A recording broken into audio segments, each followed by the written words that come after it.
అసలు సామ్రాజ్యవాదం అనే దాన్ని ఎట్లా అర్థం చేసుకోవాలి, ఈ సామ్రాజ్యవాదంలో ఏ ఏ లక్షణాలు ఉన్నాయి, ఈ సామ్రాజ్యవాదం ఎందువల్ల పెట్టుబడిదారీ విధాన పరిణామ క్రమంలో ఇవాల్టి స్థితికి చేరింది, ఈ స్థితి నుంచి ఎక్కడికి పోతుంది, ఆ పోయేది చివరికి ఇవాళ మరణశయ్య మీద ఉన్న పెట్టుబడిదారీ విధానం, అంతిమ దశలో ఉన్న పెట్టుబడిదారీ విధానం అని రుజువు చేయడం కూడా ఏదో ఒక సైద్ధాంతిక ప్రతిపాదనగా కాదు. ఆయన ఆ పుస్తకాన్ని పెట్టిన ఉపశీర్షిక ఏ పాపులర్ అవుట్లైన్.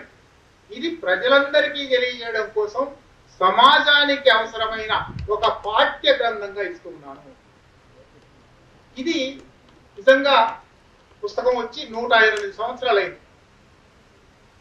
ఆ తర్వాత చాలా చాలా మార్పులు వచ్చాయి. పుస్తకం చూస్తే చాలా చిన్నది, 120 పేజీలలో పుస్తకం. మీరు అందరూ తప్పకుండా చదవాలి. చదవడానికి మిమ్మల్ని ప్రేరేపించడానికి మాత్రమే మాట్లాడదాం అనుకున్నాను. పుస్తకంలో ఉన్నవి చాలా తక్కువ మాట్లాడతాం, ఎందుకంటే పుస్తకం మీరు చదవాలి. పుస్తకానికి చుట్టూ అర్థం చేసుకోవాల్సిన విషయాలు చాలా ఉన్నాయి. పైగా ఇవాళ మార్క్సిస్టులమని చెప్పుకుంటున్న వాళ్లే చాలా మంది లెనిన్ కు కాలం చెల్లిపోయింది, సామ్రాజ్యవాదానికి కాలం చెల్లిపోయింది, అసలు సామ్రాజ్యవాదం అనేది ఎక్కడుంది, సామ్రాజ్యవాదం అనేది రద్దయిపోయింది అనే లాంటి చాలా మాటలు మీరు పేర్లు కూడా విన్నారో లేదో నాకు తెలియదు. అంతర్జాతీయ ఖ్యాతి పొందిన మార్క్సిస్టు పండితులు, ఉద్దండు వాళ్ళే రాస్తూ ఉన్నారు. లెనిన్ రాసిన పుస్తకంలో చాలా తప్పులు ఉన్నాయి, లెనిన్ కాలం చెల్లిపోయింది, సామ్రాజ్యవాదం లేదు. ఇటువంటి సమయంలో నిజంగానే వాళ్ళన్న దాంట్లో ఒక్క మాట నిజం. అందులో ఆయన చాలా చాలా గణాంకాలు రాశాడు.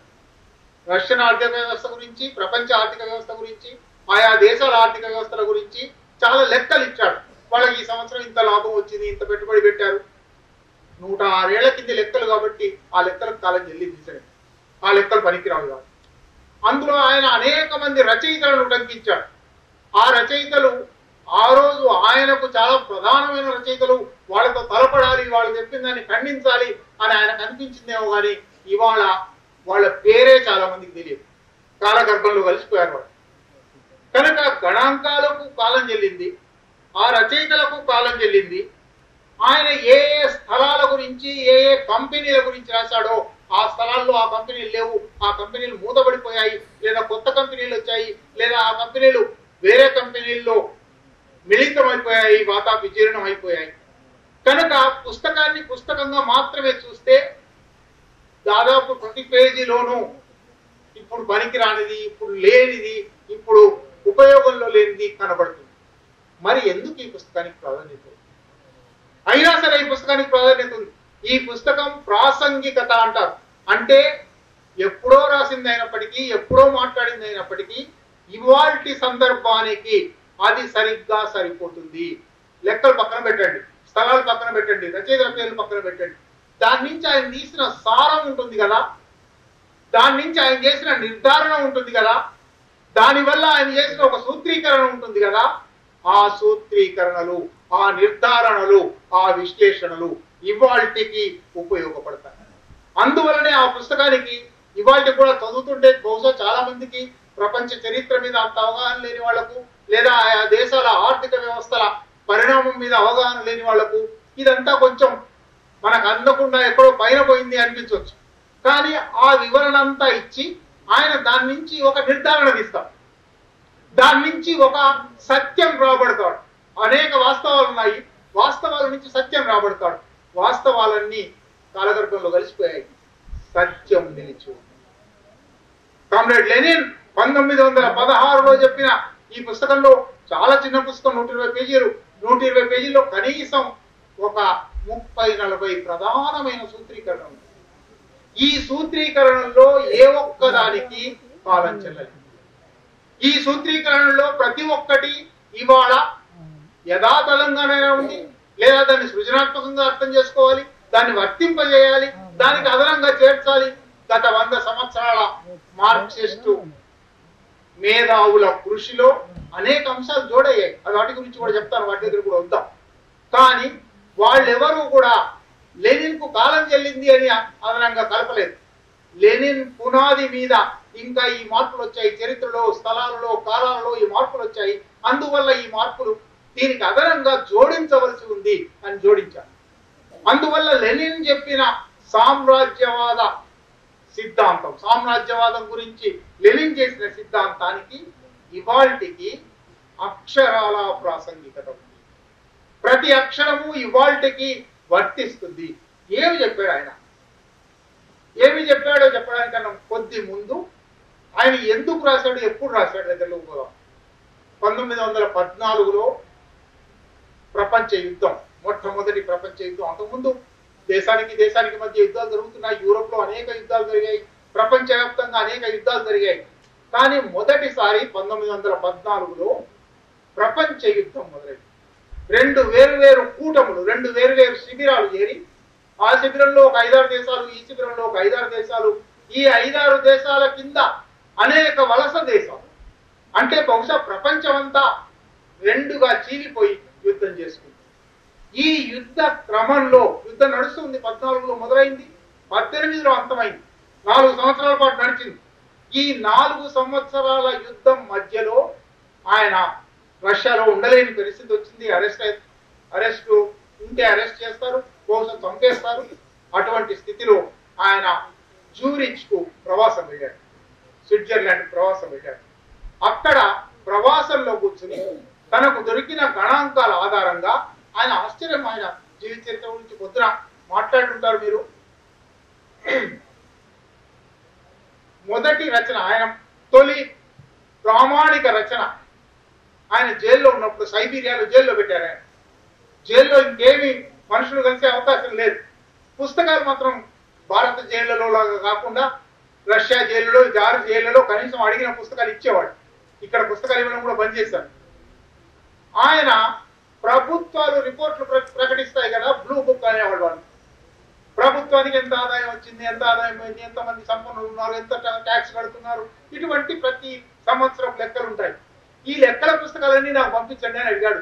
ఎడారిలో కూర్చొని, సైబీరియా మంచు ఎడారిలో కూర్చొని జైల్లో ఒక్కడే ఆ పుస్తకాలన్నీ పట్టుకొని వాటిని ముందు నుంచి వెనక్కి నుంచి ముందుకు చదివేసి వాటి ఆధారంగా రష్యాలో పెట్టుబడిదారీ విధాన అభివృద్ధి అని 1897లో పుస్తకం.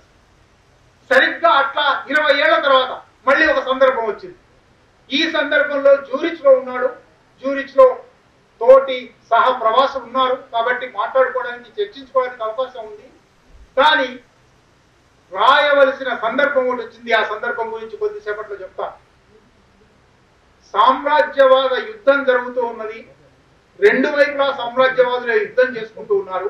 ఈ యుద్ధం ఏమిటి కమ్యూనిస్టులు అని చెప్పుకుంటున్న వాళ్ళకు కూడా అర్థం కావడం లేదు. ఆయా దేశాల కమ్యూనిస్టులు హఠాత్తుగా తమ శ్రామిక వర్గ అంతర్జాతీయతను వదిలేసి మా దేశపు ప్రభుత్వం ఏమి చేస్తే అదే మంచిది, మా రాజు మా చెప్పింది రైటు, మా చక్రవర్తి చెప్పింది రైటు అని సోషల్ డెమోక్రటిక్ పార్టీలు అంటారు. అప్పటికి ఇంకా కమ్యూనిస్ట్ పార్టీలని మాట రాలేదు. సోషల్ డెమోక్రటిక్ పార్టీలు తమ దేశాల పాలక వర్గాలతో అంటగాగడం మొదలుపెట్టారు. పద్మ ప్రస్తావించింది. కొంతమంది కాదు, మనం అసలు ఇది మన యుద్ధం కాదు, సామ్రాజ్యవాదుల యుద్ధం కనుక మనం తటస్థంగా ఉండాలి అనుకున్న వాళ్ళు ఉన్నారు. తటస్థంగా ఉండడం కాదు, మీ దేశ పాలకులను సమర్థించడం కాదు. ఇవాళ మనం కూడా చూస్తూ ఉంటాం, చాలా విషయాలలో చాలా ప్రగతిశీలంగా ఆలోచించే వాళ్ళు, కనబడే వాళ్ళు దేశానికి మరో దేశానికి వచ్చిన వైరుధ్యం విషయంలో మిగిలినవన్నీ పక్కన పెట్టి ఈ ప్రభుత్వం మీద నిన్నటి వరకు తీవ్రమైన విమర్శలు చేస్తున్న వాళ్ళే, ఈ పాలక వర్గాల మీద విమర్శలు చేస్తున్న వాళ్ళే ఈ దేశానికి పొరుగు దేశానికి, ఉదాహరణకు పాకిస్తాన్, ఉదాహరణకు బంగ్లాదేశ్ తో, ఉదాహరణకు చైనాతో ఏదైనా వైరం వచ్చిందనుకోండి, భారత ప్రభుత్వం చెప్పిన ప్రతి అబద్ధాన్ని నమ్మడం మొదలుపెట్టారు. ఇటువైపు తప్పు ఉండొచ్చు, ఇటువైపు ఇంత తప్పులు చేసే పాలకులు కదా, ఇంత దుర్మార్గ పాలకులు కదా, రోజు రోజు అనుభవిస్తున్నాం కదా, వీళ్ళు విదేశాంగ విధానంలో కూడా తప్పులు చేసి ఉండొచ్చు అనే కనీసమైన ఆలోచన కూడా లేకుండా ఇటు జెండా మార్చేస్తారు. భారత కమ్యూనిస్ట్ పార్టీ 1962 చైనా యుద్ధంలో అటువంటి వైఖరి తీసుకుంది. ఈ వైఖరి ఇవాళ అవి మాట్లాడడానికి సందర్భం కాదు. 1914లో కూడా అటువంటి వైఖరి చాలా మంది తీసుకున్నప్పుడు ఆయనకు అసలు యుద్ధం ఎందుకు వస్తుంది అని రాయవలసి వచ్చింది. సామ్రాజ్యవాదం అంటేనే యుద్ధం అనే సుప్రసిద్ధ సూత్రీకరణ మీరు చాలాసార్లు వినుంటారు. ఈ పుస్తకం అంతా తెలియజేసింది ఏమంటే యుద్ధం ఎందుకు వస్తుంది. ఒక యుద్ధం మధ్యలో ఉండి ఆ యుద్ధం గురించి తన పక్షం ఉన్న వాళ్ళే, తనతో నిన్నటిదాకా కలిసి ఉన్న వాళ్ళే పద్మ ప్రస్తావించింది సెకండ్ ఇంటర్నేషనల్. అది వివిధ దేశాల మార్క్సిస్టు పార్టీల ఐక్య సంఘటన కూటమి. ఈ కూటమి విచ్ఛిన్నమైపోయింది. కూటమిలో ప్రతి ఒక్కరూ తమ తమ దేశాల నాయకులను సమర్థించడం మొదలుపెట్టారు. ఆ సందర్భంలో ఆయన అసలు యుద్ధాన్ని ఎట్లా అర్థం చేసుకోవాలి అని రాయడం కోసం ఈ పుస్తకం రాశాను. ఇది ముందే చెప్పాను, 1-2 సార్లు చెప్పాను, 120 పేజీల పుస్తకం.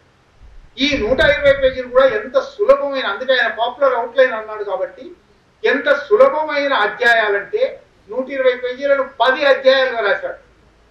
ఒక్కొక్క అధ్యాయం 10 పేజీలు కూడా కాదు, చాలా చిన్న చిన్న అధ్యాయాలు. అంటే చాలా మౌలికమైన ప్రాథమికమైన విషయాలు చెప్పడానికి రాశాడు. కానీ ప్రాథమికమైన విషయాలలోనే అత్యంత లోతైన విషయాలు, అత్యంత విశాలమైన విషయాలు ఉంటాయి. ఏమిటి 10 అధ్యాయాలు? ఒక్కసారి ఆ అధ్యాయాల పేర్లు చదివిపిస్తాను. ఎందుకంటే ఆ అధ్యాయాల పేర్లు చదివితే ఇవాల్టికి 108 ఏళ్ల తర్వాత అవి ఎంత రిలవెంట్, ప్రాసంగికం, ఇవాళకి కూడా ఎట్లా ఉపయోగపడతాయి, అదే మాటలు మళ్ళీ ఇవాళ కూడా మనం రాయొచ్చు. మొదటిది, ఉత్పత్తిలో గుత్త సంస్థలలో కేంద్రీకరణ. సమాజానికి కావాల్సిన అనేక సరుకుల ఉత్పత్తి జరుగుతుంది. ఈ ఉత్పత్తి ఒక్కసారి మీరు మీ చిన్నతనానికి ఒక 10 ఏళ్ల వెనక్కి, 20 ఏళ్ల వెనక్కి, 30 ఏళ్ల వెనక్కి వెళ్ళి ఆలోచించండి. ఒక స్థానిక కంపెనీ తయారు చేసే సబ్బు దొరికేది, ఒక స్థానిక కంపెనీ తయారు చేసిన పెన్ను దొరికేది, ఒక స్థానిక కంపెనీ తయారు చేసిన నోట్బుక్స్ దొరికేవి. మీరు దుకాణానికి వెళ్తే అక్కడి నుంచి ప్రారంభించి అనేక రకాల సరుకులు ఉండేవి. ఇప్పుడు హిందుస్థాన్ లివర్ తయారు చేసిన సరుకులు తప్ప మరొక కంపెనీ లేదు. లేదా ఇప్పుడిప్పుడు అదాని కూడా దాంట్లో ప్రవేశిస్తున్నాడు. అదాని తయారు చేసిన సరుకు, లేదా అంబానీ తయారు చేసిన సరుకులు. అంటే సరుకుల ఉత్పత్తిలో కేంద్రీకరణ పెరుగుతూ ఉన్నది. ఇది ఇవాళ కాదు, ఆయన 1916లో అది గుర్తించారు. ఉత్పత్తిలో కేంద్రీకరణ మాత్రమే కాదు, ఈ ఉత్పత్తి చేసే సరుకుల ఏ సంస్థలైతే ఉత్పత్తి చేస్తాయో ఆ సంస్థలలో గుత్తాధిపత్యం వస్తుంది. చిన్న సంస్థలను పెద్ద సంస్థలు తినేస్తున్నాయి, పెద్ద సంస్థలను ఇంకా పెద్ద సంస్థలు తినేస్తున్నాయి. అంతిమంగా మొత్తం మార్కెట్, ఇవాళ ఏ సరుకు తీసుకున్నా ఆ సరుకు మార్కెట్, ఎంత మార్కెట్ ఉంది అంటారు కదా, ఈ మార్కెట్ షేర్ అంటారు. ఏ కంపెనీకి ఎంత మార్కెట్ షేర్ ఉంది? 70%, 60% మార్కెట్ షేర్ తో కంపెనీలు ఉన్నాయి. మిగిలిన 30-40 మాత్రమే చిన్నవాళ్ళు పంచుకుంటున్నారు. అంటే కేంద్రీకరణ ఇంకా ఇంకా పెరిగిపోతూ ఉంది. ఈ కేంద్రీకరణను మొట్టమొదలు గుర్తించిన వాడు, ఈ పుస్తకంలో దాని మీద ఒక అధ్యాయం రాసిన వాడు లెనిన్. అక్కడి నుంచి ఇంకొక ముందరికి వెళ్ళాడు, 2వ అధ్యాయం. ఇవన్నీ సరుకుల కంపెనీలు, సరుకుల ఉత్పత్తి బాగానే ఉంది, అవి కేంద్రీకృతం అవుతున్నాయి. ఇక్కడితో ఆగిపోవడం లేదు. ఈ కంపెనీల పెట్టుబడి ఎక్కడి నుంచి వస్తుంది? ఈ పెట్టుబడి బ్యాంకుల నుంచి వస్తుంది. బ్యాంకుల పాత్ర నానాటికి సరుకుల ఉత్పత్తిలో, గుత్త సంస్థలలో, కేంద్రీకరణలో బ్యాంకుల పాత్ర పెరిగిపోతుంది అని 2వ అధ్యాయం రాశారు. 3వ అధ్యాయానికి వచ్చేసరికి ఇది ద్రవ్య పెట్టుబడి. ఈ ద్రవ్య పెట్టుబడి ద్వారా పారిశ్రామికవేత్తల ద్వారా, వ్యాపారవేత్తల ద్వారా ఒక పాలక వర్గ ముఠా తయారవుతుంది. ఫైనాన్షియల్ ఆలిగార్కీ అన్నాడు. నిన్న జో బైడెన్ దిగిపోతూ అమెరికాలో ఫైనాన్షియల్ ఆలిగార్కీ పెరుగుతుంది, ఫైనాన్షియల్ ఆలిగార్కీ పాలనలోకి పోబోతుంది అన్నాడు. 108 ఏళ్ల కింద లెనిన్ చెప్పిన మాట ఇవాళ జో బైడెన్ ఎంత మాత్రం ఆయన మార్క్సిస్ట్ కాదు, మార్క్సిస్ట్ వ్యతిరేక. కానీ సమాజంలోని వాస్తవ స్థితి ఫైనాన్షియల్ ఆలిగార్కీలు పెరిగిపోతూ ఉన్నాయి అని తన 3వ అధ్యాయంలో ఎట్లా పెరుగుతున్నాయి ఆ లెక్కలన్నీ ఇచ్చాడు. నేను ముందే చెప్పాను, ఆ లెక్కలు ఇప్పుడు ప్రమేయం లేదు, ఆ లెక్కలన్నీ మారిపోయాయి. కానీ ఫైనాన్షియల్ ఆలిగార్కీస్ పెరుగుతున్నాయి అని ఆయన అనే మాట 108 ఏళ్ల తర్వాత కూడా వాస్తవంగా ఉంది. అక్కడి నుంచి ఆయన ఇక్కడి వరకు ఏమొచ్చింది? సరుకులు, ఒక దేశపు ఉత్పత్తి, ఆ ఉత్పత్తి సంస్థలు, ఆ దేశపు బ్యాంకులు, ఆ దేశ బ్యాంకులు ఉత్పత్తి సంస్థలు కలిపి ఒక ఆధికారికి ఏర్పడడం, అక్కడి నుంచి 4వ అధ్యాయానికి వెళ్ళి ఈ ద్రవ్య పెట్టుబడి ఎగుమతి ప్రారంభం అవుతుంది. అప్పటి వరకు పెట్టుబడిదారీ విధానంలో ఉన్నదేమిటి? ప్రారంభమైనప్పుడు 16వ శతాబ్దంలో 15వ శతాబ్దంలో వర్తక పెట్టుబడిగా ఉండింది. మీ అందరికీ తెలుసు, భారతదేశానికి ఈస్ట్ ఇండియా కంపెనీ వచ్చింది వర్తకం కోసం. ఇక్కడి ముడి సరుకులు కొని అక్కడ తీసుకోవడం, అక్కడ తయారైన సరుకులు తీసుకొచ్చి ఇక్కడ అమ్మడం, ఈ మామూలు మారు బేరం అంటాం వర్తక పెట్టుబడి. వర్తక పెట్టుబడి ఒక 100 సంవత్సరాలు 200 సంవత్సరాలు నడిచింది. వర్తక పెట్టుబడి క్రమక్రమంగా పారిశ్రామిక పెట్టుబడిగా మారింది. పరిశ్రమలు పెడతాము, ఉత్పత్తి చేస్తాము, పెద్ద పెద్ద కార్ఖానాలు ఏర్పడ్డాయి. ఆ కార్ఖానాలు వలస దేశాల్లో కూడా ఏర్పడ్డాయి. పారిశ్రామిక పెట్టుబడి ఒక 100-150 సంవత్సరాలు నడిచింది. అక్కడి నుంచి బ్యాంకుల పాత్ర వెలిగి ఆలిగార్కీలు వచ్చి, అంటే పాలక ముఠాలు వచ్చి ఇది పెట్టుబడి ఎగుమతి చేయడం దగ్గరకు వచ్చింది. సరుకుల ఎగుమతి నుంచి, సరుకుల వ్యాపారం నుంచి పెట్టుబడి ఎగుమతి దగ్గరికి వచ్చింది. ఈ పెట్టుబడి ఎగుమతి ప్రారంభమైన తర్వాత అక్కడి నుంచి తర్వాత అధ్యాయం ఈ పెట్టుబడి సంస్థల మధ్య ప్రపంచ విభజన జరుగుతుంది. నువ్వే దేశంలో పెట్టుబడి పెట్టాలి, నువ్వే దేశంలో పెట్టుబడి పెట్టాలి. భారతదేశానికి కనీసం 4-5 సామ్రాజ్యవాద దేశాలు పెట్టుబడి పెట్టడానికి వచ్చాయి, పరిశ్రమలు పెట్టడానికి వచ్చాయి. పారిశ్రామిక పెట్టుబడి నుంచి ద్రవ్య పెట్టుబడికి మారుతున్న రోజుల్లో బ్రిటిష్ ద్రవ్య పెట్టుబడి పైచేయి అయింది. మిగిలిన వాళ్ళను క్రమక్రమంగా, వాళ్ళు డచ్ వాళ్ళు కావచ్చు, వాళ్ళు పోర్చుగీస్ వాళ్ళు కావచ్చు, వాళ్ళు ఫ్రెంచ్ వాళ్ళు కావచ్చు, చిన్న చిన్న ప్రాంతాలకు వాళ్ళని తరివేసి మొత్తం మార్కెట్ అంతా ఒక దేశం ఆక్రమించింది. ఇది అంటే ఇది ఒక చరిత్ర పాఠం, ఇది ఒక అర్థశాస్త్ర పాఠం, ఇది ఒక రాజకీయ పాఠం. ఈ ఒక్క పుస్తకం చదివితే ఎన్ని విషయాలు దాని నుంచి అర్థం చేసుకోవచ్చు, ఎన్ని విషయాలు విశ్లేషించవచ్చు. అంటే ఈ 5వ అధ్యాయం పెట్టుబడి సంస్థలు ప్రపంచాన్ని ఎట్లా విభజించుకుంటున్నాయి దగ్గరికి పోయారు. అక్కడి నుంచి తర్వాతి అధ్యాయంలో కాబట్టి ఇప్పటి వరకు పెట్టుబడి ప్రవేశం గురించి మాట్లాడాం, సరుకుల ప్రవేశం గురించి మాట్లాడాం. ఆ దేశపు పాలనలనే అగ్రరాజ్యాలు విభజించుకుంటాయి. ప్రపంచమే అగ్రరాజ్యాల ప్రభావ ప్రాంతాల కింద విభజన అవుతుంది. వాటినే వలసలు అన్నాం. అట్లా వలసలు ఏర్పడ్డాయి. ఈ వలసల నుంచి సామ్రాజ్యవాదం అనేది వలస విధానం తర్వాత పరిణామ క్రమంలో సామ్రాజ్యవాదం వచ్చింది. ఇది పెట్టుబడిదారీ విధానంలో ప్రత్యేక దశ అని ఒక అధ్యాయం రాశారు. అక్కడి నుంచి సామ్రాజ్యవాదం. నిజానికి పుస్తకం సామ్రాజ్యవాదం మీద అయినప్పటికీ 6 అధ్యాయాలు, మొదటి 6 చాప్టర్లు సామ్రాజ్యవాదానికి ప్రవేశం ఎట్లా జరుగుతుందని ఒక చరిత్ర, ఒక విహంగ వీక్షణ చేసి ఇక్కడి దాకా వచ్చాము. 7వ అధ్యాయం సామ్రాజ్యవాదం పెట్టుబడిదారీ విధానంలో ప్రత్యేక దశ అన్నాడు. ఇక్కడ కొంచెం పక్కకు పోయి 1-2 విషయాలు పంచుకోవాలి. పుస్తకంలో అధ్యాయానికేమో పెట్టుబడిదారీ విధానంలో ప్రత్యేక దశ అని పేరు పెట్టాడు. పుస్తకం మొదటిసారి అచ్చైనప్పుడు మనం ఇప్పుడు చూస్తున్న అత్యున్నత దశ అనే పేరు లేదు, తాజా దశ, లేటెస్ట్ ఫేజ్ ఆఫ్ అని ఉంది. ప్రత్యేక దశ అని పుస్తకంలో రాసి తాజా దశ అని అనుకొని అత్యున్నత దశ, ఈ మూడింటికి కూడా నిజానికి వాటిని విశ్లేషించడానికి అంత సమయం లేదు. విశ్లేషించిన వాళ్ళు చాలా మంది ఉన్నారు. ఈ పుస్తకం మీద కనీసం 100 పుస్తకాలు వచ్చాయి. దీని వివరణ పుస్తకాలు, సమర్థన పుస్తకాలు, వ్యతిరేకించిన పుస్తకాలు, దీన్ని ఇంకా ముందరికి తీసుకుపోయిన పుస్తకాలు, వేల వ్యాసాలు వచ్చాయి. ఈ పుస్తకం ప్రపంచ చరిత్రలోనే ఈ 106 సంవత్సరాలు 108 సంవత్సరాలలో ఎంత ప్రామాణికమైన గ్రంథం, ఎంత చర్చనీయమైన గ్రంథం అయిందంటే ఇందులో ఇప్పటికీ ఇంకా తవ్వి తీయవలసిన అంశాలు ఉన్నాయి. ఇందులో ఇంకా ఇప్పటికీ సమకాలీన పరిస్థితుల నేపథ్యం నుంచి కొత్తగా అర్థం చేసుకోవాల్సి ఉన్నాయి. నేను ఇప్పటికీ ఒక 5-6 సార్లు చదువుతాను. చదివిన ప్రతిసారి నాకు కొత్త విషయాలు నాకు తెలుస్తుంది. దీనిలో నుంచి ఇంకా కొత్తది అర్థం చేసుకోవచ్చు అనిపిస్తుంది. ఈ ప్రత్యేక దశ, తాజా దశ, అత్యున్నత దశ అనే వాటిలో కూడా అత్యున్నత దశ అని ఎందుకు అన్నాడంటే ఇది ఇక్కడితో అయిపోతుంది, దీని తర్వాత ఇంకేమీ లేదు అని ఆయన అన్నాడు. ముందు ఆయన ఇది ప్రత్యేకమైనది మాత్రం అనుకున్నాడు, ఇంకేమో దశలు ఉండొచ్చు అనుకున్నాడు, లేదా తాజా దశ అనుకున్నాడు. కానీ అత్యున్నత దశ అన్నాడంటే ఇంకా ఇది అంతం. ఇది ఆ తర్వాత లోపల ఆయన మోరిబండ్ అన్నాడంటే మరణశయ్యపై ఉన్నా అని కూడా అన్నాడు. కాబట్టి మరణశయ్య మీద పెట్టుబడిదారీ విధానం చేరింది అని చెప్పడానికి ఈ అధ్యాయం రాశాడు అని చర్చించిన వాళ్ళు కూడా ఉన్నారు. అక్కడి నుంచి తర్వాత 3 అధ్యాయాలు సామ్రాజ్యవాదానికి విశ్లేషణ ఏమిటంటే 8వ అధ్యాయం పరాన్న బుక్కు తత్వం పెట్టుబడిదారీ విధాన పతనం. ఇది ప్రధానంగా పరాన్న బుక్కుగా ఉంటుంది. ఇతరుల శ్రమను దోపిడీ చేస్తుంది, ఇతరుల సంపదను దోపిడీ చేస్తుంది, ఇతరుల వనరులను దోపిడీ చేస్తుంది. ఆ పని మీదనే ప్రపంచం అంతా తిరుగుతుంది, ఆ పని మీదనే ప్రపంచాన్ని విభజిస్తుంది. కాబట్టి దీనికి సొంతమైన మనుగడ లేదు. పరాన్న బుక్కుగా ఉంది కాబట్టి ఇది పతనం అవుతుంది, పతనం కాక తప్పదు అనే 8వ అధ్యాయం.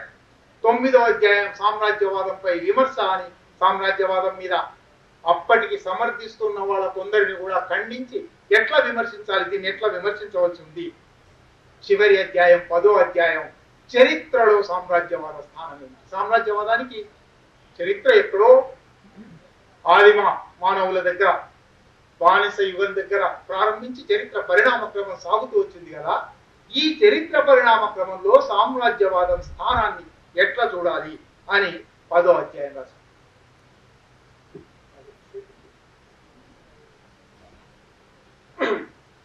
అయితే ఈ పుస్తకం గురించి ఇంకా మిగిలిన విషయాల్లో పోబోయే ముందు పుస్తకం ఎందుకు రాశారో, పుస్తకం ప్రాధాన్యత ఏమిటి అని ఒక 4-5 అంశాలు, చాలా అంశాలు ఉన్నాయి. నేను ముందే చెప్పినట్టు చాలా విస్తారమైన చర్చ జరిగింది కాబట్టి చాలా మంది చాలా అంశాలు విశ్లేషించున్నారు. అవన్నీ చెప్పడానికి సమయం లేదు. ఒక అరగంట 40 నిమిషాల్లో చెప్పగలిగిన పుస్తకం కాదు ఇది. కానీ ప్రధానమైన అంశాలు మాత్రమే మీ దృష్టికి తీసుకొస్తాను. మొట్టమొదటిది, ఆయన ఈ పుస్తకాన్ని ఆచరణాత్మక సమస్యలకు పరిష్కార అన్వేషణలో భాగంగా రాశారు.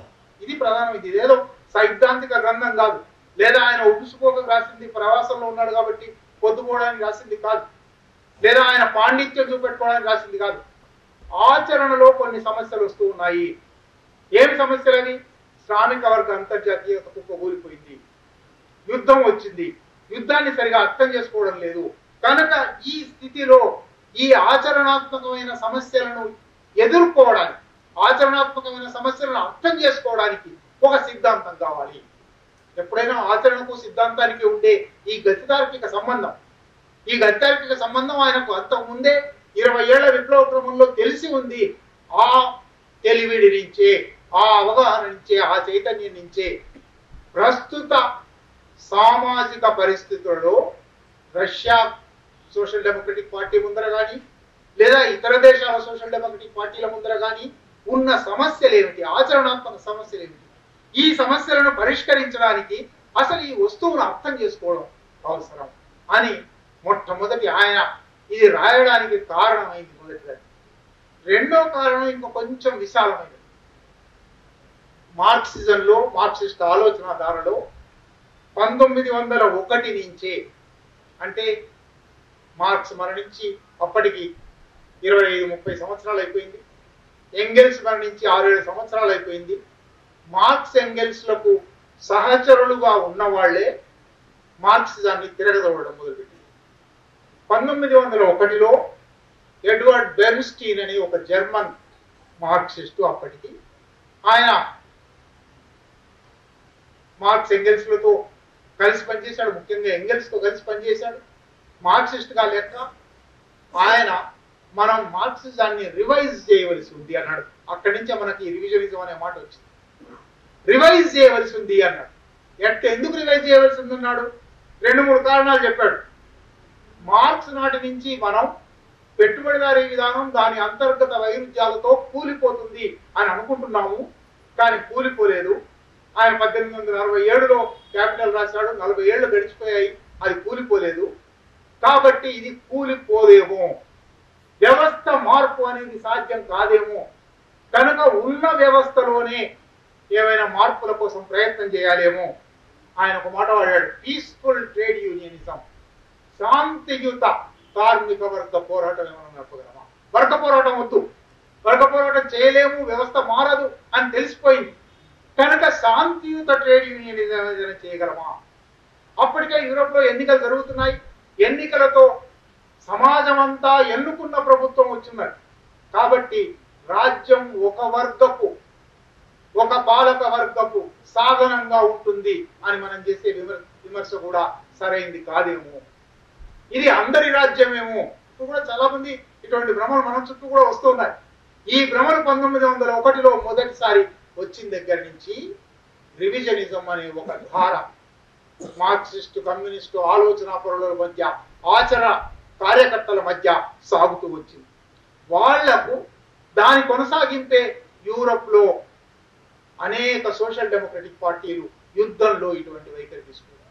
కనుక ఆయనకు అసలు విప్లవం అంటే ఏమిటి, వర్గ పోరాటం అంటే ఏమిటి, రాజ్యం అంటే ఏమిటి, అంతకుముందే ఆయన స్టేట్ అండ్ రెవల్యూషన్ రాసి ఉన్నాడు. రాజ్యము విప్లవము, రాజ్యాన్ని ఎట్లా అర్థం చేసుకోవాలని రాసి ఉన్నాడు. సరిగ్గా దాంట్లో కూడా ఈ అంశాలు ఉంటాయి. రాజ్యం గురించి కొంతమంది మార్క్సిస్టులే ప్రకటిస్తున్న సంస్కరణవాద అభిప్రాయాలను ఖండించడానికి ఆ పుస్తకం. ఈ పుస్తకంలో కూడా అట్లాగే రాజ్యం గురించి అర్థం చేసుకోవాలి, పాలకవర్గం గురించి అర్థం చేసుకోవాలి, పాలక వర్గాల మధ్య యుద్ధాన్ని గురించి అర్థం చేసుకోవాలి అనే ఒక క్రమంలో, అంటే ఒక అన్వేషణలో, ఒక తపనలో ఈ పుస్తకం వచ్చింది.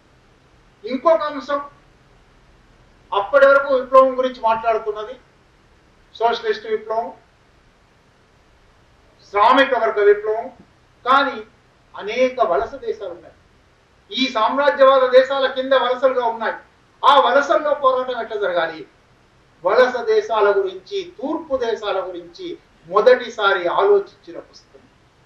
అంటే విప్లవ నిర్వచనంలో ఇంకా ఇమడవలసినవి అనేకం ఉన్నాయి. కేవలం ప్రొలిటేరియన్ రెవల్యూషన్, శ్రామిక వర్గ విప్లవం, శ్రామిక వర్గ నాయకత్వంలో శ్రామిక వర్గ చైతన్యం నడపవలసింది అని దాంట్లో భిన్నాభిప్రాయం లేదు. లెనిన్కు లేదు, ఆ తర్వాత ఎవరి మార్క్సిస్టులకు కూడా లేదు. కానీ శ్రామిక వర్గ విప్లవానికి అదనంగా లేదా దాంట్లో భాగమైన, దాంతో కలిసి సాగవలసిన అనేక విప్లవాలు ఉన్నాయి. బహుశా వాటిలో ఒకటి జాతీయ విముక్తి పోరాటం. వలసవాద యుగంలో సామ్రాజ్యవాదం ఉన్నప్పుడు ఆయా దేశాలు మొత్తంగానే సామ్రాజ్యవాద ఉక్కు పాదం కింద నలిగిపోతున్నాయి. అక్కడ జాతి విముక్తి పోరాటాలు జరగవలసి ఉంది. కనుక జాతి విముక్తి పోరాటాలు సామ్రాజ్యవాద వ్యతిరేక పోరాటాలుగా ఉంటాయి. సామ్రాజ్యవాదాన్ని అర్థం చేసుకున్నప్పుడే సామ్రాజ్యవాద వ్యతిరేక పోరాటం చేయగలము. అది కూడా ఈ పుస్తకంలో ఒక భాగం. అట్లాగే ముందు నుంచి చెప్తున్నట్టుగా సామ్రాజ్యవాదం అంటే యుద్ధం అని చెప్పి, అసలు సామ్రాజ్యవాదం ఎందుకు పెట్టుబడిదారీ విధానం అత్యున్నత దశ, చివరి దశ అని అంటున్నారంటే, సామ్రాజ్యవాద దశలోనే ప్రపంచం పంపిణీ జరిగిపోయి ఇంకా కొత్త పంపిణీకి అవకాశం లేక అనివార్యంగా యుద్ధాలు వస్తాయి. యుద్ధం రావడం అంటే సమాజ విధ్వంసం జరగడం. కనుక అప్పుడు సమాజం ముందర, ప్రపంచం ముందర, మనిషి ముందర ఒకే ఒక్క సవాల్ మిగిలిపోతుంది. నువ్వు ఈ విధ్వంసానికి బలైపోతావా లేదా ఈ విధ్వంసాన్ని అధిగమించే విప్లవం చేస్తావా? విప్లవమా విధ్వంసమా, విప్లవమా సామాజిక విధ్వంసమా అనే ఒక చివరి ప్రశ్న ఉంది. అప్పుడు ఈ చివరి ప్రశ్నను సృష్టించింది సామ్రాజ్యవాదం, సామ్రాజ్యవాద యుద్ధమే. అందువల్ల సామ్రాజ్యవాదం అనేది మరణశయ్యకు చేరున్నట్టు. ఈ ప్రశ్న వచ్చిందంటే బతుకుతావా చస్తావా అనే ప్రశ్న. బతికితే విప్లవం తెస్తావు, చచ్చిపోతే చచ్చిపోతావు. ఈ చావో రేవో తేల్చే అంతిమ పోరాటంగా సామ్రాజ్యవాదం తీసుకొచ్చింది. కాబట్టి సామ్రాజ్యవాదం అనేది విప్లవాల అద్యతన భావి అన్నారు. విప్లవం రావడానికి అది ఒక ముందు షరతు. అది వచ్చిందంటే ఇంకా అది విప్లవం తప్ప ఇంకో రకంగా పరిష్కారం అయ్యే అవకాశం లేదు. అందువల్లనే అది మరణశయ్య మీద ఉన్న. ఎట్లా దాన్ని మారుస్తాం మరి? వాళ్ళు అన్నట్టుగా యుద్ధంలో కలిసిపోవడం కాదు, ఇంకొకరు అన్నట్టుగా యుద్ధంలో తటస్థంగా ఉండడం కాదు, యుద్ధాన్ని అంతర్యుద్ధంగా మార్చాలి. యుద్ధాన్ని అంతర్యుద్ధంగా మార్చినప్పుడు విప్లవ శక్తులు ఎక్కిపై ఉంటే, అందుకు తగినట్టుగా ఉంటే అంతర్యుద్ధంలో విజయం సాధిస్తారు. ప్రజల విజయం సాధ్యమవుతుంది. సామ్రాజ్యవాదం ఓడిపోతుంది. స్థానిక పాలక వర్గాలు ఓడిపోతాయి. ఇది ఈ పుస్తకం చేసిన అనేక గొప్ప కాంట్రిబ్యూషన్లలో ఒకటి. యుద్ధం గురించిన మార్క్సిస్టు నిర్వచనం ఇవ్వడం, యుద్ధాన్ని అంతర్యుద్ధంగా మార్చాలనే ఒక గొప్ప పిలుపు ఇవ్వడం. ఇంకా అనేక అంశాలు చెప్పొచ్చు, కానీ ఒక్కటి చెప్పి పుస్తకంలోని తర్వాత భాగాలకు పోతాం. అదేమంటే ఈ పుస్తకమే మొదటిసారిగా లేబర్ అరిస్టోక్రసీ, అంతకుముందు ఎంగెల్స్ సూచనప్రాయంగా చెప్తున్నాడు, కానీ ఆయన దాన్ని వివరించలేదు. లెనిన్ మొదటిసారి ఈ పుస్తకంలో సామ్రాజ్యవాద దేశాలు లేదా ద్రవ్య పెట్టుబడి, తాము విపరీతంగా పోగేసుకున్న ద్రవ్య పెట్టుబడిలో నుంచి తమ దేశాలలోని కార్మిక వర్గ నాయకత్వాన్ని కొనివేసే ప్రయత్నం చేస్తుంది. కార్మిక వర్గ శ్రేణులలోనే ఒక వర్గేతర శక్తులు, అన్యవర్గ శక్తులు పుట్టుకొస్తాయి. దానికి ఆయన లేబర్ అరిస్టోక్రసీ అని పేరు. కార్మికులలోనే ఒక శిష్ట వర్గం, ఒక ఉన్నత వర్గం తయారవుతుంది. ఇది పెట్టుబడిదారీ వర్గానికి పంచమాంగ దళంగా పనిచేస్తుంది, పెట్టుబడిదారీ వర్గానికి కోవర్టుగా పనిచేస్తుంది. దీని పట్ల జాగ్రత్త వహించాలి, శ్రద్ధ వహించాలి అనేది కూడా ఈ పుస్తకం ఇచ్చిన ఒక సూచన. సరే, పుస్తకం సామ్రాజ్యవాదానికి నిర్వచనాలు చెప్పింది. ఒక 5 ప్రధానమైన నిర్వచనాలు చెప్పింది. సామ్రాజ్యవాదం అంటే ఉత్పత్తి సంస్థల, పారిశ్రామిక సంస్థల, వ్యాపార సంస్థల కలిసిపోవడం, సమ్మేళనం కావడం, కేంద్రీకరణ జరగడం, చివరికి మన మామూలు పాత రోజుల్లో చెప్తారు మత్స్య న్యాయం అని, చిన్న చేపను పెద్ద చేప మింగుతుంది. ఇటువంటి ఒక పద్ధతి ద్వారా చిన్న పెట్టుబడి అంతిమంగా అంతమైపోయి అంతర్జాతీయ స్థాయి, జాతీయ స్థాయి పెట్టుబడిదారీ సంస్థలు ఏర్పడతాయి. ఇది ఆయన చెప్పిన నాటికన్నా 1916లో ఎంత నిజమో గాని ఇవాళ ఇంకా ఇంకా ఎక్కువ నిజం. రోజు మన కళ్ళ ముందర కనబడుతుంది. రోజు మన కళ్ళ ముందర కొన్ని వేల, ప్రపంచవ్యాప్తంగా చూస్తే కొన్ని వేల సంస్థలు, పారిశ్రామిక సంస్థలు, వ్యాపార సంస్థలు మూతపడుతున్నాయి లేదా పెద్ద సంస్థలతో కలిసిపోతున్నాయి. అంతిమంగా అనేక చిన్న చిన్న సంస్థలన్నీ తనలో కలిపేసుకున్న పెద్ద సంస్థలు ఏర్పడుతున్నాయి.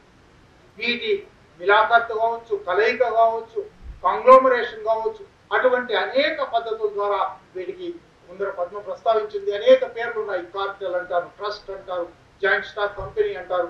అనేక పేర్లతో అవి వ్యక్తం అవుతున్నాయి. ఇవాళ మనం వాటిని బహుళ జాతి సంస్థలు అనే ఒక స్థూలమైన పేరుతో పిలుస్తున్నాం. అంతర్జాతీయంగా అనేక బహుళ జాతి సంస్థలు సరుకుల ఉత్పత్తిలో, సరుకుల వినిమయంలో, సరుకుల రవాణాలో అన్ని రంగాలలో వ్యాపించి, అన్ని రంగాలలో గుత్తాధిపత్యం సేకరించి, అందువలన ఇది కొంచెం పక్కకు పోయి మళ్ళీ చెప్పాలంటే పెట్టుబడిదారీ విధానం ప్రారంభమైన దగ్గర నుంచి 300 ఏళ్ళు, 350 ఏళ్ళు స్వేచ్ఛా పోటీ అన్నది, లైసెన్స్ ఫేర్ అంటారు. స్వేచ్ఛా వాణిజ్యం, ఎవరికైనా వ్యాపారం చేసుకోవడానికి అవకాశం ఉండాలి, ఎవరికైనా వాణిజ్యం చేసుకోవడానికి అవకాశం ఉండాలి.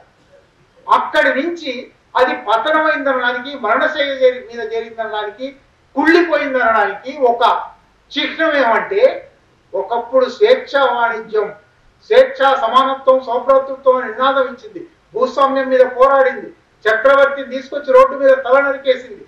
అటువంటి పెట్టుబడిదారీ విధానం ఇప్పుడు గుత్తాధిపత్యం కావాలి, అంతా నాకే కావాలి, స్వేచ్ఛ వద్దు, ఇంకొకళ్ళ పోటీ వద్దు అనే దగ్గరికి వచ్చింది. పోటీ నుంచి గుత్త దగ్గరికి వచ్చింది. ఈ మార్పు, ఈ పరిణామ క్రమం సామ్రాజ్యవాదం. రెండోది, ఈ గుత్త పెట్టుబడి ద్రవ్య పెట్టుబడితో కలిసిపోతుంది. కలిసిపోయి ఈ రెండు ప్రపంచం మీద ఆధిపత్యం చెలాయిస్తూ ఉంటాయి. అందువల్ల సామ్రాజ్యవాద యుగం వచ్చింది, సామ్రాజ్యవాదం వచ్చింది అనడానికి మార్క్స్ ఎంగెల్స్ నాటికి గుర్తించలేని ఒక కొత్త దృగ్గోచరాంశం ప్రపంచ ఆర్థిక వ్యవస్థలో, అంతర్జాతీయ ఆర్థిక వ్యవస్థలో వచ్చింది అనడానికి ఫైనాన్స్ క్యాపిటల్, ద్రవ్య పెట్టుబడి, పారిశ్రామిక పెట్టుబడి కలగలిసిపోయిన గుత్త సంస్థలు. ఇవాళ మీరు ఒక అమెజాన్ అనండి, 190 దేశాల్లో, 200 దేశాల్లో సరుకుల రవాణా అంతా వాళ్ళ చేతిలో ఉంది. ఒక ఇంటెల్ అనండి, ప్రపంచవ్యాప్తంగా తయారయ్యే అన్ని కంప్యూటర్లు వాళ్ళ సర్వర్లతో నడుస్తూ ఉన్నాయి. ఒక యాపిల్ అనండి, ప్రపంచంలో వాడుతున్న ఫోన్లలో బహుశా 50%, 60% వాళ్ళు ఉత్పత్తి చేసే ఉంది. వాళ్ళు ఉత్పత్తి చేసేవంటే వాళ్ళు చేసేవి కూడా కాదు, వాళ్ళు ఇతర అనేక దేశాల్లో ఉత్పత్తి చేసేవి. ఒక లెక్క ఉంది, ఆ లెక్కలన్నీ కూడా చెప్పడానికి అవకాశం లేదు. కానీ $299 అమెరికాలో అమ్ముతున్న ఐఫోన్ తయారు చేసిన చైనా కంపెనీలోని శ్రామికుడికి దక్కుతున్నది $1. అక్కడి నుంచి అది తైవాన్లోని ఒక రవాణా సంస్థకు చేరుతుంది. ఆ రవాణా సంస్థ ప్యాకేజింగ్ వగైరాలు చేసి ప్రపంచానికంతా పంపుతుంది. ఆ తైవాన్ కంపెనీకి ఒక ఐఫోన్ మీద అందుతున్న ప్రతిఫలం $13. $299 అమ్ముతున్న సరుకు $15 తయారు. ఇది వాళ్ళు జరుగుతుంది. ఇంతగా గుత్తాధిపత్యం, ఇంతగా ద్రవ్య పెట్టుబడి, పారిశ్రామిక పెట్టుబడి కలిసిపోయిన మిలాఖత్తు జరిగిన ఒక అంశం. సరే, మూడోది ఇంతకు ముందు ప్రస్తావించున్నాను, మళ్ళీ వివరంగా చెప్పనక్కర్లేదు. పెట్టుబడిని దేశాలకు ఎగుమతి చేయడం, దానికి అనేక రూపాలు, అనేక పేర్లు పెట్టుకున్నారు. ఫారిన్ డైరెక్ట్ ఇన్వెస్ట్మెంట్ అంటారు, ఫారిన్ పోర్ట్ఫోలియో ఇన్వెస్ట్మెంట్ అంటారు, అనేక, లేదా ఆ కంపెనీలతో వాటా అంటారు. ఇటువంటి అనేక పద్ధతుల ద్వారా ప్రపంచవ్యాప్తంగా ద్రవ్య పెట్టుబడి తన కోరలు చాచడం, తన వేళ్ళు కాళ్ళు చాచడం, దీని నుంచి ప్రపంచమే ఎక్కడికక్కడ ముక్కలుగా వాళ్ళ చేతిలో పోవడం. ఇది ఆయన చెప్పింది. కానీ ఆయన 1916లో ఇది చెప్పాడు. 23 దాకా రాస్తూ ఉన్నాడు అన్నాను కదా. ఇంకొక 5-6 వ్యాసాలు ఉన్నాయి తప్పకుండా దీంతో పాటు చదవవలసిన వ్యాసాలు. ఆ వ్యాసాల్లో కూడా దీంట్లో చెప్పిన కొన్ని ఇతివృత్తాలను అభివృద్ధి చేశాడు. కానీ ఇవాళ ఈ మాటలే చెప్తే వీటిలో చాలా లేవు కదా. అసలు ప్రపంచ విభజన ఎక్కడ జరిగింది? ఒక దేశంలో ఆ దేశపు స్వతంత్ర కోట్ అన్కోట్ స్వతంత్ర ప్రభుత్వం ఉన్నది కదా, ఎట్లా సామ్రాజ్యవాదం అంటారు అనే ప్రశ్న కూడా వస్తుంది. చాలా మంది మేధావులు అనుకున్న వాళ్ళే వేస్తూ ఉన్నారు. లెనిన్ మరణానంతరం ఏం జరిగింది అది కూడా చూడాలి. ఈ 100 ఏళ్లలో జరిగిన కొన్ని విషయాలు చెప్పి అవి లెనిన్ చెప్పిన వాటికి ఎట్లా సరిగ్గా సరిపోతాయో దాని దగ్గరకు వచ్చి ముగిస్తాను. నిజానికి ముందే చెప్పినట్టు చాలా విస్తారంగా మాట్లాడవలసిన విషయం, అనేక అంశాలు ఉంటాయి, చాలా చిక్కుముళ్ళు ఉంటాయి. అర్థశాస్త్ర వ్యవహారంలో అంత సులభం కాదు. కానీ నాకు ఇవ్వబడిన సమయం 40-45 నిమిషాలే కాబట్టి ఇంకా మిగిలిన సమయాన్ని కొంచెం వేగంగా చెప్తాను. లెనిన్ చనిపోయిన తర్వాత ఆయన పుస్తక ప్రాధాన్యత ఎట్లా ఉంది అనడానికి లెనిన్ తన పుస్తకంలో ఏమి ఊహించాడో, యుద్ధం వస్తుంది సామ్రాజ్యవాదం ఉన్నంత కాలం అన్నాడు. మొదటి యుద్ధ కాలంలో రాశాడు. రెండో యుద్ధం వచ్చింది. రెండో యుద్ధం రావడం మాత్రమే కాదు, సామ్రాజ్యవాదం కొనసాగుతున్నది గనక రెండో ప్రపంచ యుద్ధం ముగిసిపోయిన 1945 నుంచి ఇవాళ మనం మాట్లాడుకుంటున్న 2025 నాటికి 80 సంవత్సరాల్లో 100కు పైగా యుద్ధాలు జరిగాయి, స్థానిక యుద్ధాలు.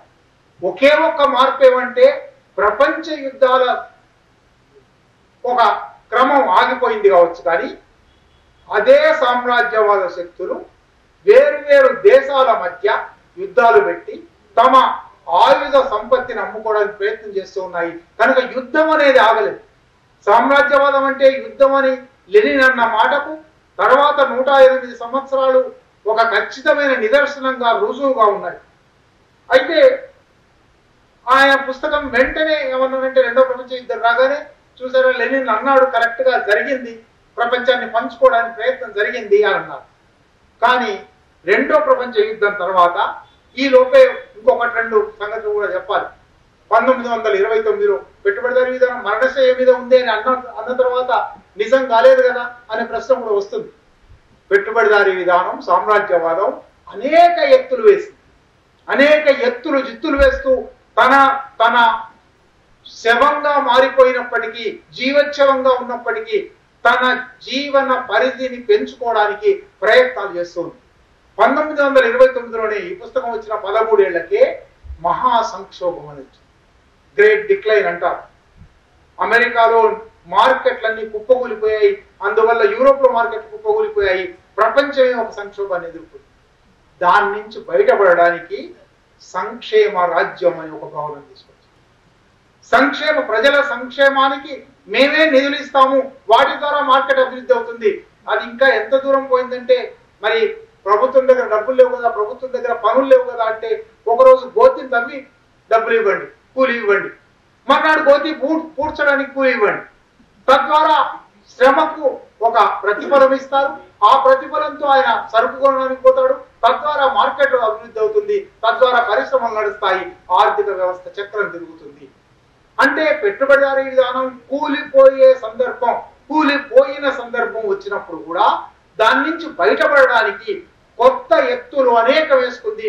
అందువల్లనే 100 సంవత్సరాల తర్వాత కూడా మనకు మరణశయ్య మీద ఉన్నదన్నారు కదా, మరి ఇంకా బతుకుతుంది ఏంటంటే ఇట్లా అనేక కారణాలతో బతుకుతుంది. వాట్లలో ముఖ్యమైనది రెండో ప్రపంచ యుద్ధం చివర సామ్రాజ్యవాదం వేసిన ఒక మహా ఎత్తుగడ. అప్పటి వరకు సామ్రాజ్యవాదం ఆయా దేశాల్లోకి పోయేది, సైనిక పాలన నెరవేర్చేది, తానే పాలించేది, తానే తన ఆర్థిక ప్రయోజనాలు నెరవేర్చుకునేది. అంటే ఆర్థికంగా, రాజకీయంగా, సైనికంగా, కొంతవరకు సాంస్కృతికంగా కూడా అక్కడ ఉండేది. రెండో ప్రపంచ యుద్ధం చివరి రోజుల్లో 45 ఆగస్టు 9న రెండో ప్రపంచ యుద్ధం ముగిసింది. కానీ 44లోనే ఏడాది ముందే సామ్రాజ్యవాద దేశాలన్నీ బ్రెటన్ వుడ్స్ అనే ఒక ఊళ్ళో కూర్చున్నాయి. అమెరికా కూర్చొని అసలు మనం ఆయా దేశాలకు పోయింది ఎందుకు? ఆర్థిక ప్రయోజనాల కోసం, ముడి సరుకుల కోసం, మార్కెట్ల కోసం, కేవలం ఆర్థిక ప్రయోజనాలు. ఈ ఆర్థిక ప్రయోజనాల కోసం పోయిన వాళ్ళం ఎందుకు అక్కడ పాలన చేయాలి, ఎందుకు అక్కడ సైన్యం పెట్టాలి, ఎందుకు మనకి కష్టాలని? వాళ్ళ స్వాతంత్రాలు వాళ్ళకి ఇచ్చేద్దాం, ఇచ్చేసి మన ఆర్థిక ప్రయోజనాలు కొనసాగే వ్యవహారం చూసుకుందాం అని చర్చలు చేసుకున్నారు. చేసి ఎట్లా సామ్రాజ్యవాదానికి కొత్త లీజ్ ఆఫ్ లైఫ్ అంటారు, కొత్త జీవితం వచ్చింది. అది నిజానికి రెండో ప్రపంచ యుద్ధంతో ముగిసిపోవలసింది. ఎందుకంటే రెండో ప్రపంచ యుద్ధం తర్వాత నిర్వలసీకరణ జరిగింది. అన్ని దేశాల్లో నుంచి వలస సామ్రాజ్యాలు వెళ్ళిపోయాయి. స్వాతంత్ర్యం ఇచ్చేసామన్నారు. కానీ బ్రెటన్ వుడ్స్ ఒప్పందంలో 3 సంస్థలు పెట్టారు. 3 సంస్థలు పెట్టాలని చర్చించారు. మొదటిది ప్రపంచ bank, international bank for reconstruction and development అని దాని పేరు. యుద్ధంలో ప్రపంచమంతా, ముఖ్యంగా యూరప్ అంతా ధ్వంసమైంది కదా, దాన్ని రీకన్స్ట్రక్ట్ చేయాలి, పునర్నిర్మాణం చేయాలి, దాన్ని అభివృద్ధి చేయాలి. చెప్పిన కారణం అది. కానీ జరిగింది అది కాదు. ప్రపంచ బ్యాంక్ చేసిన పని ప్రపంచ అంతర్జాతీయ ద్రవ్య పెట్టుబడి ప్రయోజనాలను పాత వలస దేశాలలో, స్వాతంత్ర్యం ప్రకటించబడిన వలస దేశాలలో కొనసాగించడం ఎట్లా, కొనసాగించడానికి ఏ షరతులు పెట్టాలి, వాళ్ళ పాలకులను ఎట్లా లొంగదీయాలి, వాళ్ళకి ఎట్లా అప్పులు ఇవ్వాలి, ఎట్లా షరతులు పెట్టాలి, ఎట్లా అక్కడికి బహుళజాతి సంస్థల ప్రవేశానికి అవకాశాలు కల్పించాలి. ప్రపంచ బ్యాంకు మొదటి. రెండోది ఇంటర్నేషనల్ మానిటరీ ఫండ్, అంతర్జాతీయ ద్రవ్యనిధి సంస్థ. ఇంతకాలము వలస సామ్రాజ్యాలు ఉన్నాయి కాబట్టి కరెన్సీ మారకాల మధ్య తగాదాలు రాలేదు. కానీ ఇప్పుడు ఏ దేశానికి ఆ దేశానికి స్వతంత్రమైంది కాబట్టి, ఆ దేశానికి కరెన్సీలు వస్తాయి కాబట్టి, ఆ కరెన్సీల మధ్య మారకపు ఘర్షణలు వస్తాయి కాబట్టి, ఈ ఘర్షణలను నివారించడానికి ఒక సంస్థ కావాలి అని IMF ఏర్పాటు చేసింది. అది చేసిన పని ఘర్షణలు నివారించడం కాదు, కొత్త ఘర్షణలు పెట్టించడం, కొత్త షరతులు పెట్టడం, కొత్త అప్పులు ఇవ్వడం. వలస దేశాల మధ్య, పాత వలస దేశాల మధ్య వాణిజ్యం సాగుతూ ఉండేది, సామ్రాజ్యవాద దేశాల వల్ల జరుగుతూ ఉండేది. ఇప్పుడు స్వతంత్రం వచ్చింది కాబట్టి వాణిజ్యం సక్రమంగా సాగుతుందో లేదో, అందుకోసమని ప్రపంచ వాణిజ్య సంస్థ పెట్టాలి అని కూడా చర్చ వచ్చింది. కానీ అమెరికా ఇంకా నాకు అంత శక్తి రాలేదు, ప్రపంచ వాణిజ్యాన్ని నేను నియంత్రించే శక్తి రాలేదు, కాబట్టి ఇప్పుడే ఒక సంస్థ పెట్టొద్దు, తాత్కాలిక ఒప్పందం చేసుకుందాం, 2 ఏళ్లకోసారి 3 ఏళ్లకోసారి ఒప్పందం మార్చుకుందాం, అందుకని సంస్థ ఇప్పుడే వద్దు, general agreement on trade and tariffs అనేది పెట్టుకుందాము అని ఒకటి పెట్టుకుంది. అది 3 ఏళ్లకోసారి 4 ఏళ్లకోసారి కూర్చొని మళ్ళీ కొత్త మార్పులు చేస్తూ ఉండేది, కొత్త నిబంధనలు రాస్తూ ఉండేది. 90లకు వచ్చేసరికి అమెరికాకు శక్తి వచ్చింది కనుక ఇంకా ఘాట్ అవసరం లేదు, ఘాట్ రద్దు చేసి వరల్డ్ ట్రేడ్ ఆర్గనైజేషన్ 44లో పెడదాం అనుకున్నది, 94లో పెట్టారు. ఇవాళ సామ్రాజ్యవాదం అంటే ప్రపంచ బ్యాంకు, IMF, WTO ఆధ్వర్యంలో బహుళజాతి సంస్థల కోసం నడుస్తున్నాం రాజకీయ ఆర్థిక వ్యూహం. అందువల్ల పాత సామ్రాజ్యవాద రోజుల్లో రవి అస్తమించని బ్రిటిష్ సామ్రాజ్యం అనేవాడు. భూగోళంలో ఎక్కడికి పోయినా బ్రిటిష్ సామ్రాజ్యం ఉంటుంది, 24 గంటల్లో ఏదో ఒక చోట బ్రిటిష్ కాలనీ ఉంటుంది. ఇప్పుడు రవి అస్తమించని బ్రిటిష్ సామ్రాజ్యం లేదు. బ్రిటన్లో రవి అస్తమిస్తాడు, అది ఆ సాయంత్రానికి అయిపోతుంది. కానీ 1944 తర్వాత ప్రపంచ బ్యాంకు, IMF, గాట్ లేదా WTO తర్వాత రవి అస్తమించని బహుళ జాతి సంస్థల సామ్రాజ్యం నడుస్తుంది. మీరు ఎక్కడికైనా పోండి బహుళ జాతి సంస్థలు ఉంటాయి, ఎక్కడికైనా పోండి. మనం బహుళ జాతి సంస్థలు అంటున్నాం కానీ దాన్ని వాస్తవంగా అనవలసింది ద్రవ్య పెట్టుబడి. రవి అస్తమించని ద్రవ్య పెట్టుబడి సామ్రాజ్యం సాగుతుంది. అదే సామ్రాజ్యవాదానికి మరొక గుర్తు. ఆ తర్వాత కూడా సంక్షోభాలు వచ్చాయి. 1973లో చమురు సంక్షోభం వచ్చింది. 1980లో ఒక లాటిన్ అమెరికా దేశాల్లో చాలా దేశాలు మేము అప్పులు కట్టాం, ఏం చేసుకుంటారో చేసుకోండి అన్నారు. అంటే స్ట్రక్చరల్ అడ్జస్ట్మెంట్ ప్రోగ్రామ్స్ అని మరి కొత్త సామ్రాజ్యవాదానికి మరొక కొత్త ముసుగు కప్పారు. 1990లో దాన్నే గ్లోబలైజేషన్ అన్నారు. మన ముఖ్యంగా 2 తెలుగు రాష్ట్రాల్లోనూ లిబరలైజేషన్, గ్లోబలైజేషన్, ప్రైవేటైజేషన్ మీద చాలా సార్లు విని ఉన్నాము, చాలా మంది మాట్లాడారు. ఆ వివరాల్లోకి నేను మళ్ళీ పోను. 2008లో గృహ సంక్షోభం అని మళ్ళీ ఒక సంక్షోభం వచ్చింది. సామ్రాజ్యవాదం ఉన్నంత కాలము సంక్షోభం ఉంటుంది, యుద్ధం ఉంటుంది అని లెనిన్ ఈ పుస్తకంలో చెప్పిన విషయం 108 ఏళ్ల తర్వాత ఏ ఒక్క రోజు డిస్ప్రూవ్ కాలేదు, రుజువు కాకుండా పోలేదు. ప్రతిరోజు రుజువు అవుతుంది. లెనిన్ పుస్తకాన్ని చదవవలసిన, లెనిన్ పుస్తకం నుంచి అర్థం చేసుకోవలసిన ప్రధానమైన అవసరం అదే. లెనిన్ చెప్పింది ఇవాల్టికి కొనసాగుతూ ఉంది. కొనసాగుతుంది అంటే యథాతథంగా కొనసాగుతుందనా? ఈ 100 ఏళ్లలో కనీసం ఒక డజను మంది మార్క్సిస్టు అర్థశాస్త్రవేత్తలు, సామాజిక శాస్త్రవేత్తలు లెనిన్ చెప్పిన సూత్రీకరణకు అదనంగా ఏం చేర్చాలి, ఏ కొత్త విధానాలు, ఏ కొత్త సామ్రాజ్యవాద విధానాలు ఉనికిలోకి వస్తున్నాయి, వాటిని అర్థం చేసుకోవడానికి లెనిన్ ఇంకా ఎంత విస్తరించవలసి ఉంది అని విస్తరణలు కూడా చేశారు. అందువల్ల లెనిన్ పుస్తకం అని అంటున్నామంటే మనం లెనినిజం గురించి మాట్లాడుతున్నాం. లెనిన్ దగ్గర మాత్రమే ఆగిపోయి పుస్తకం దగ్గర ఆగిపోవాలని కాదు. ఈ పుస్తకం చదివి ఈ పుస్తకం పునాదిగా తర్వాత ఆలోచించవలసినవి చాలా ఉన్నాయి. 1967లో హ్యారీ మ్యాక్డాఫ్ అని అమెరికన్ మార్క్సిస్ట్ అర్థశాస్త్రవేత్త ఉన్నారు. ఆయన 50 ఏళ్ళ ఇది లెనిన్ పుస్తకం రాసి ప్రపంచం ఏమన్నా మారిందా అని ఆయన ఒక పుస్తకం రాశాడు, ఒక పెద్ద వ్యాసం రాశాడు. సరిగ్గా లెనిన్ దాదాపు పేజీలో టేబుల్లో చేసిన విశ్లేషణను 67కు వర్తింపజేసి లెనిన్ కు అదనంగా స్థలకాలాలు మారాయి, గణాంకాలు మారాయి తప్ప ఏమీ మారలేదు అని 67లో అన్నారు. 2017లో మళ్ళీ 100 సంవత్సరాల తర్వాత కూడా అటువంటి ప్రయత్నం చేసిన వాళ్ళు చాలా మంది ఉన్నారు. ఈ క్రమంలో ఒక 4-5 అంశాలు, మార్పుల గురించిన అంశాలు లేదా యథాతథ అనుసరణ గురించిన అంశాలు బయటకు వచ్చాయి. అవి మాత్రం చెప్పి నేను ముగిస్తాను. మొట్టమొదటిది, కొన్ని మార్పులు ఉన్నాయి, కొన్ని యథాతథంగా ఉన్నాయి. నాకు చదివి వినిపించాలని కూడా ఉంది, కానీ మీరు ఎవరైనా చదివి చూడండి, చదివినప్పుడు చూడండి. రియల్ ఎస్టేట్ గురించి లెనిన్ రియల్ ఎస్టేట్ నగరాలకు బయట, నగరాల శివార్లలో రియల్ ఎస్టేట్ అనే ఒక కొత్త వ్యాపకం ద్వారా ఫైనాన్స్ పెట్టుబడి ఎట్లా ప్రవేశిస్తుంది, ఎట్లా తన కోరలు చాపుతుంది అని ఒక పారాగ్రాఫ్ రాశాడు. ఆ పారాగ్రాఫ్ 1916లో రాశాడు అని మీరు చెప్పకపోతే ఇవాల్టి గురించి రాశాడు అనిపిస్తుంది. అంత ఖచ్చితంగా రియల్ ఎస్టేట్ అభివృద్ధి అనేది, రియల్ ఎస్టేట్ కు ఎటువంటి ప్రకటనలు ఇస్తారు కూడా రాశాడు ఆయన. సరిగ్గా ఇవాళ అటువంటి ప్రకటనలు ఇస్తున్నారు. ఎయిర్పోర్ట్ నుంచి 2 కిలోమీటర్ల దూరంలో, నిజానికి అది కాకి 2 కిలోమీటర్లు, అటువంటి ప్రకటనలన్నీ కూడా ఆయన రాశారు. సరే, అయినా మార్పులు కొన్ని ఉన్నాయి, తప్పనిసరిగా గుర్తించవలసినవి. సమాజం మారుతుంది, ప్రపంచం మారుతుంది, మారడం లేదని ఎవరో అనడం లేదు. అంతా కళ్ళు మూసుకొని కూర్చోనక్కర్లేదు.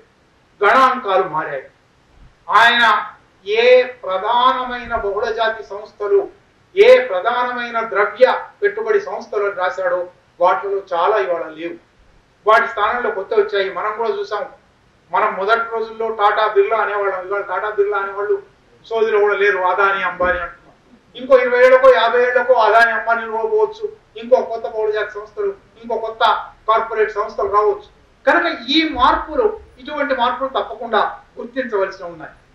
రెండోది, ఆయన పుస్తకం రాసిన రోజుల్లో చాలా ముఖ్యంగా ద్రవ్య పెట్టుబడి ఒక దేశానికి పరిమితమై ఉంటుంది. ఆ దేశపు రాజ్యం, జాతి రాజ్యం దాన్ని అదుపు చేస్తుంది. జాతి రాజ్యపు ప్రయోజనాల కోసమే ద్రవ్య పెట్టుబడి పనిచేస్తుంది అని ఒక సూత్రీకరణ. జాతి రాజ్యాలు దాదాపుగా లేకుండా పోయాయి, లేదా జాతి రాజ్యాలకు తోటి వలసలు లేకుండా పోయాయి.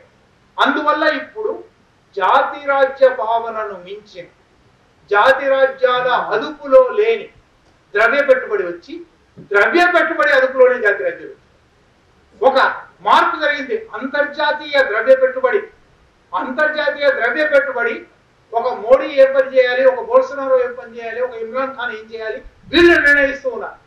ఇదివరకు బహుశా ఈ దేశాల పాలక వర్గాలు తమ దేశంలోని ద్రవ్య పెట్టుబడిని నువ్వు ఈ పని చేయి, ఈ పని చేయకూడదు అంటే, ఒక రకంగా మార్క్స్ ఎంగెల్స్లు కమ్యూనిస్ట్ ప్రణాళికలో చెప్పినట్టుగా ప్రభుత్వం అనేది పెట్టుబడిదారుల ఉమ్మడి పనులు చేసి పెట్టే గుమాస్తాల సంస్థ అనేది అంతర్జాతీయ ద్రవ్య పెట్టుబడి రుజువు చేస్తుంది.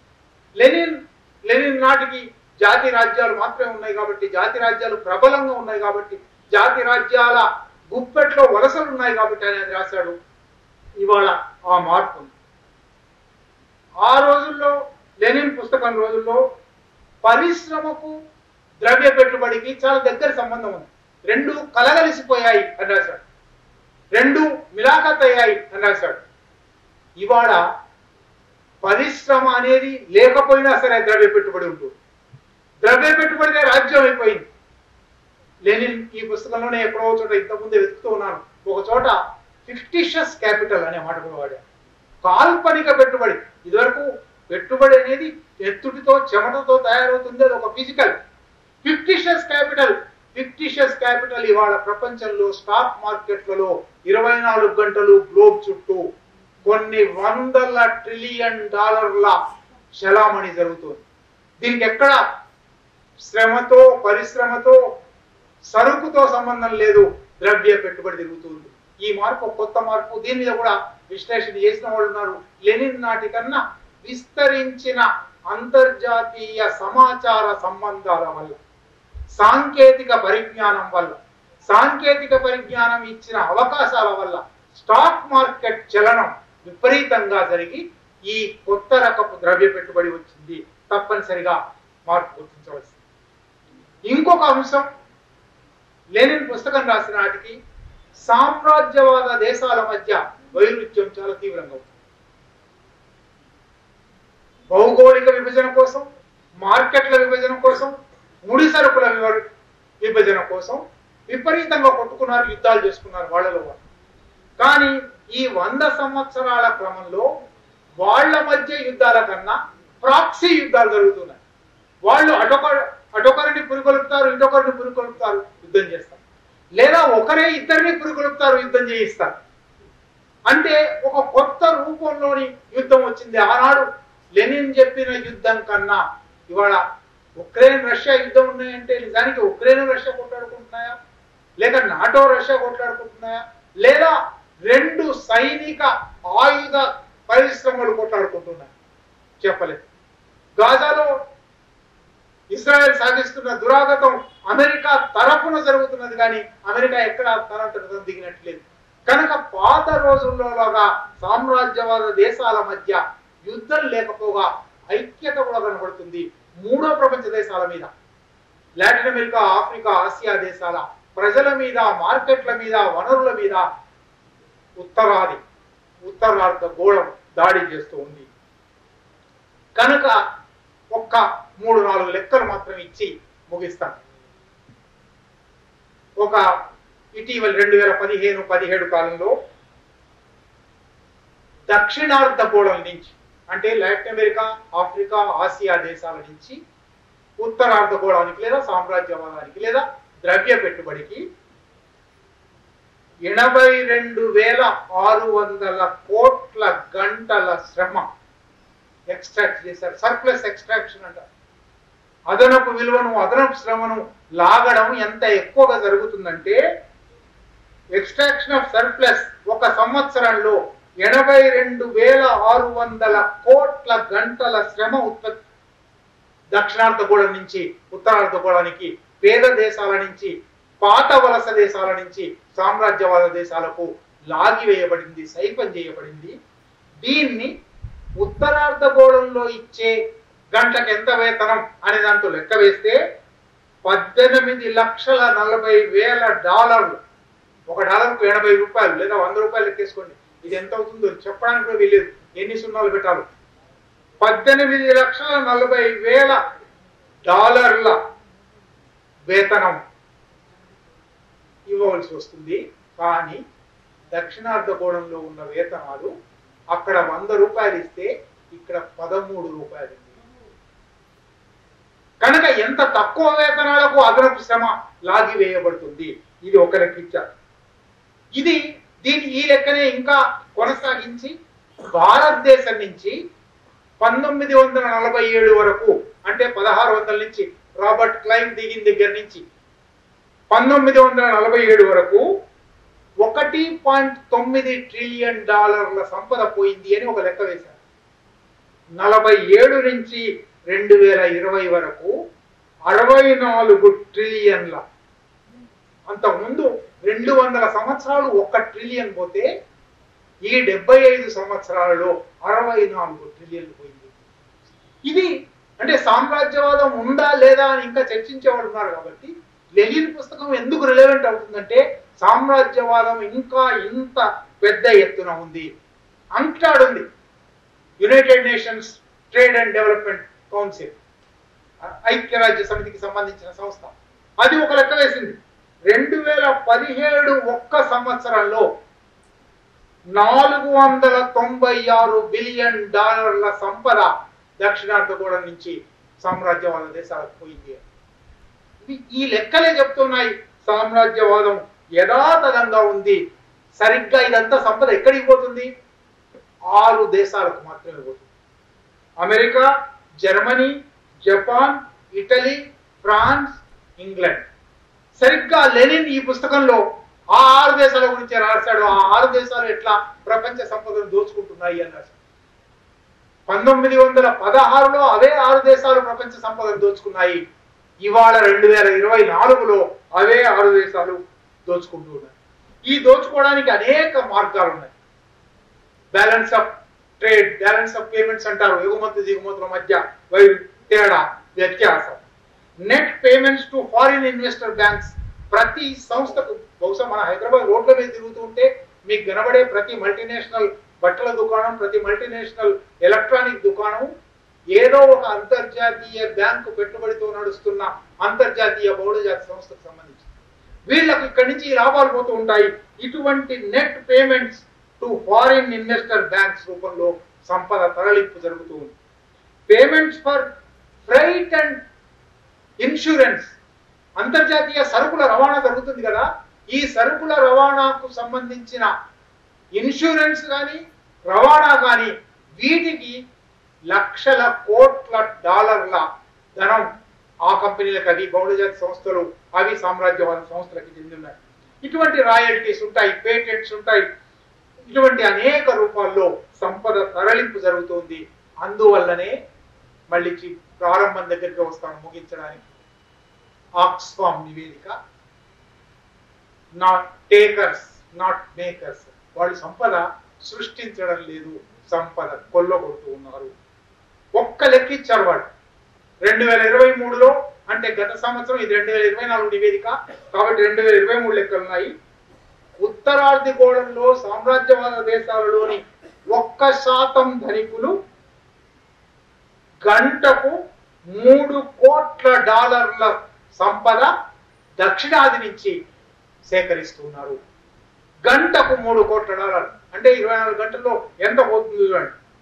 కలోనియలిజం ఎట్లా మనం అన్నమాట కాదు, మార్క్సిస్టుల విమర్శకులు అన్నమాట కాదు, ఆక్స్ఫామ్ అంటూ ఉన్నది.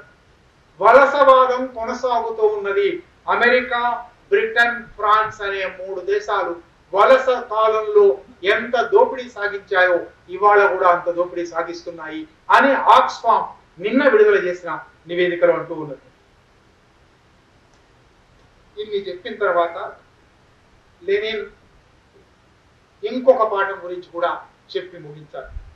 లెనిన్ ఇదంతా సామ్రాజ్యవాదం ఏదో మహాభయంకర శక్తి, అనంత బలసంపన్నమైన శక్తి కనుక మనం భయపడిపోదాం, నిరాశపడిపోదాం అనడానికి రాయలేదు ఈ పుస్తకం.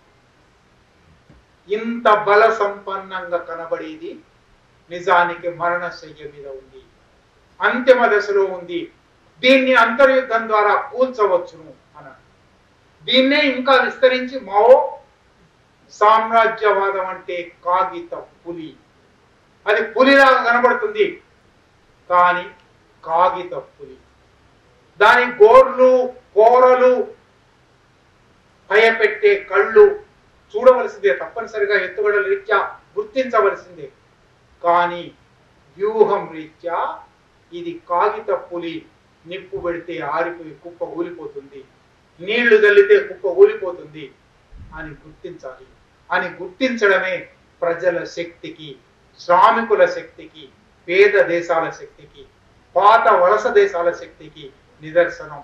సామ్రాజ్యవాదం అంతమవుతుంది అని గుర్తింపుతోనే, కానీ దాన్ని పూర్తిగా అర్థం చేసుకోవడం ఎట్లా అని లెనిన్ ఒక గొప్ప మార్గ నిర్దేశకత్వం చేసిపోయాడు.